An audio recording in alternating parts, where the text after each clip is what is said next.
ভাবুন তো, গোলবারে 6 ফুট 4 ইঞ্চির সাইফ কেরাওয়ালা, সেন্টার ব্যাকে 5 ফুট 4 ইঞ্চির দানবীয় ডিফেন্ডার জিদান ইউসুফ, তার সঙ্গে জোট বাঁধবেন তারেক কাজী, আর বিকল্প হিসেবে থাকবেন ক্যাসপার হক।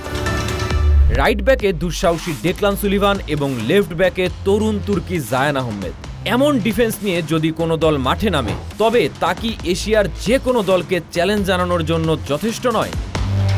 হ্যাঁ, আগামীতে বাংলাদেশ এশিয়ার ফুটবলকে শাসন করার মতো এমনই এক রক্ষণভাগ পেতে চলেছে, যে রক্ষণ দুর্গ নিয়ে পুরো এশিয়ার ফুটবলে দাপট দেখানোর ক্ষমতা রাখবে লাল সবুজের বাংলাদেশ।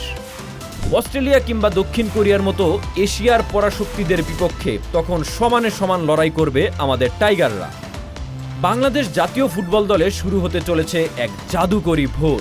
চলতি বছরেই আক্রমণ ভাগে আসছেন ট্রেভার ইসলামের সঙ্গে আদাম আব্বাস। এছাড়াও রোনাল্ড সুলিভান তো এখন ঘরেরই ছেলে। জাতীয় দলের জার্সিতে এই 3 তারকা মাঠে নামার সঙ্গে সঙ্গেই অন্যতম সেরা আক্রমণ ভাগ পাবে বাংলাদেশ। সমিত, হামজা ও জামাল ভুঁইয়ার সঙ্গে ইউসুফ আলী কিংবা বিস্ময় বালক মোরসালিনের সমন্বয়ে টাইগারদের মিডফিল্ড যে কোনো প্রতিপক্ষকে চোখ রাঙানি দেওয়ার ক্ষমতা রাখে। রক্ষণভাগ নিয়ে রাজ্যের চিন্তা থাকলেও সেখানে এখন আশার আলো। এশিয়ার যে কোনো দলকে চ্যালেঞ্জ জানানোর মতো ডিফেন্ডার আসছে লাল সবুজের ডেরায়। 6 ফুট উচ্চতার জিদান ইউসুফের পাসপোর্ট প্রায় তৈরি। তাদের সঙ্গে তারেক কাজী, ক্যাসপার হক, ডেকলান সুলিভান কিংবা জায়ান আহমেদরা তো আছেনই, যারা আগামীতে মাঠ শাসন করবে।